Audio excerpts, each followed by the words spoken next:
Right? Yeah, I know. So we'll To be fair, we'll go a Irv, couple you're not minutes. in charge of the lights up here. Then we'll shut the cameras down. And You're not in charge of the lights up here. We'll do a little just casual off the record.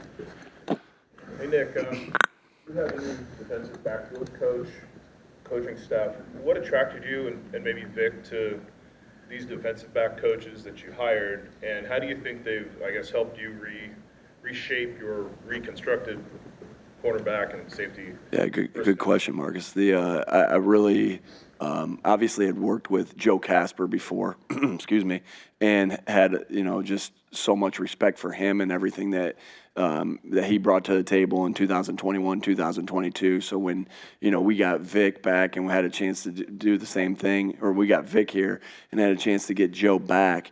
Obviously, that was a no-brainer. We were able to jump on that.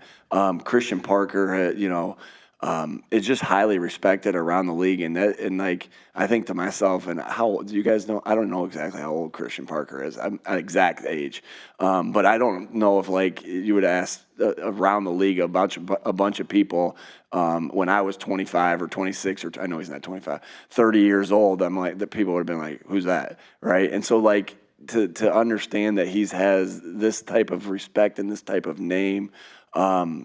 Because of this product that he's put on the field and the coaching that he's done is pretty impressive. And obviously Vic had worked with him and he's been as advertised. I'm really excited about Christian, and I know our defensive backs are really excited about him as well. And then Roy, having Roy Anderson and he was in Seattle with Clint Hurt last year, and everybody talked so highly on him. Saw John Harbaugh before the game when we played the Ravens, and he just raved about him as well. And so, again, the guys get their foot in the door potentially because somebody had worked with them or we've heard a good thing about them. Then you do the research on the person, and just a lot of good reports coming back on all those guys. And then you don't know it completely until they get in the building, and they've just done a phenomenal job. Nick, when you're going up against a team with a new defensive coordinator for week one, like what goes into the preparation? How do you try to figure out what they're going to run? What are you looking at? Yeah, you have to try to dig as much as you possibly can. Also knowing that week one, there's a lot of unknowns that are going to happen throughout the league, right? Even with people with defensive coordinators that have been there for the year, because obviously everybody's been doing different things throughout the year and. Studying different things and new wrinkles to their defenses and offenses. And so we'll have to be ready to adjust to anything that we get. But, you try to go back, to when he was a head coach, when he was at Boston College.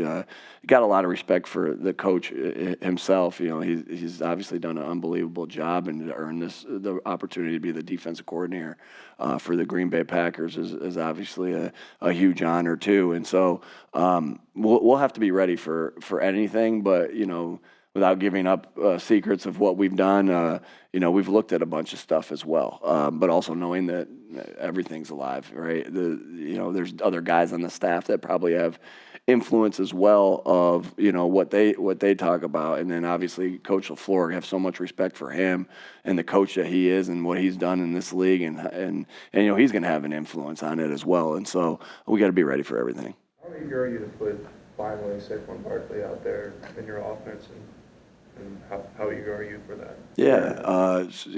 I mean, he made a run at practice yesterday, and I just remember like I was wearing sunglasses. It was sunny out, just kind of taking my sunglasses off and looking at a couple of coaches. I'm like, all right, this is awesome. That we got him here, not only for the play that he brings to the field and the cut that he made yesterday at practice, but also his leadership and the person that we have. And so.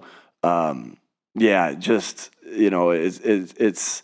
I think you're so excited as a coach for everything. Obviously, you asked me about Saquon. I'm super excited for him. We're up here. We're in the team meeting today, and the words that came out of my mouth. Hey, and we got to be ready Friday night. And like, wow, what an unbelievable to say.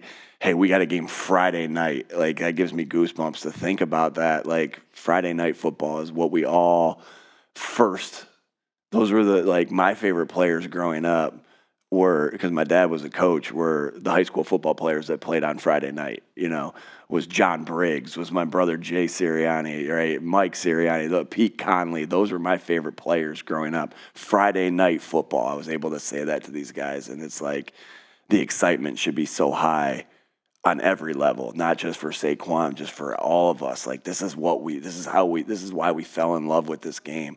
And I'm so excited to be able to go to Brazil to, play in front of very passionate fans. Obviously, super bummed that we don't get to play in front of our passionate fans.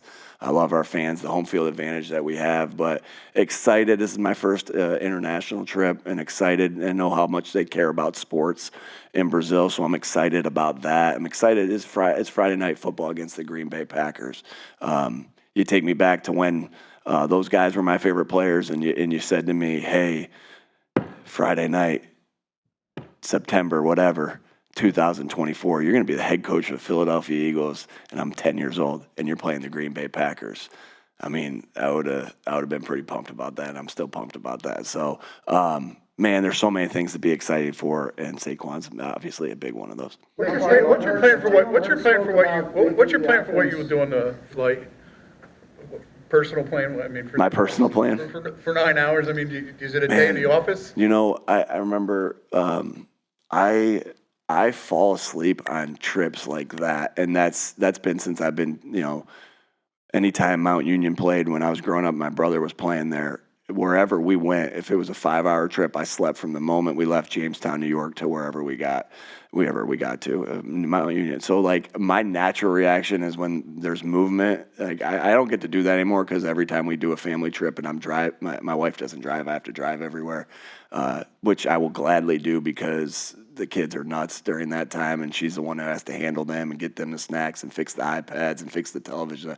All right, yeah. But I will probably fall asleep, but obviously can't do that the whole time. But, Kellen and I and Kevin Patullo are going to watch something together on the way up, not like The Price is Right. I don't know why the first thing that popped in my mind, but like watch some film together on the way up. So that's a chunk that, there's a couple things like that I'm thinking, hey, I'm going to watch this with these guys, watch this with these guys. Any good suggestions on any movies that are out or anything like that? Nothing? Is anybody? Okay, maybe you guys can tell me on the side. But, so a little bit of work, a little bit, I'll definitely fall asleep a little bit, and then, a little bit of just relaxing there as well. Because, today's our Friday, right? That's why we're meeting with you today. Tomorrow's like our Saturday, but then we get another Saturday, right? And so we're obviously way ahead and all those different things, but there's still this last minute, and there's a lot of unknowns like we talked about, but there's still some things obviously that we're saving for that trip to be able to go over. Nick, two more on the record. At the beginning of this process of Jalen Hurts learning Kellen's offense, he spoke about wanting it to become his own through this process. What have you seen with the collaboration of them and Kellen maybe feeling out what's comfortable for Jalen and the collaboration with those two? Yeah, Jalen's just done such a phenomenal job. He's just had a phenomenal camp, right? And he's had a phenomenal week of practice. Looking forward to going out there and seeing practice again today. But he, like I said, he's dove into everything that he needs to, do to be a great quarterback, and continue to be a great quarterback in this league. And he's worked his butt off, not only on the offense, but also, with his strength and conditioning, with his leadership, with his accuracy, with his decision making. And I've just seen him attack the offseason and the training camp. Like I'm so used to seeing Jalen attack, everything. And he's and I'm excited for him to be able to go out there and show everybody what he's been working on, because he's put so much time into it, and I'm excited for his season that he's going to have, and who he is as a player. What do you know about your exact setup down there, and is it different than like a typical road game?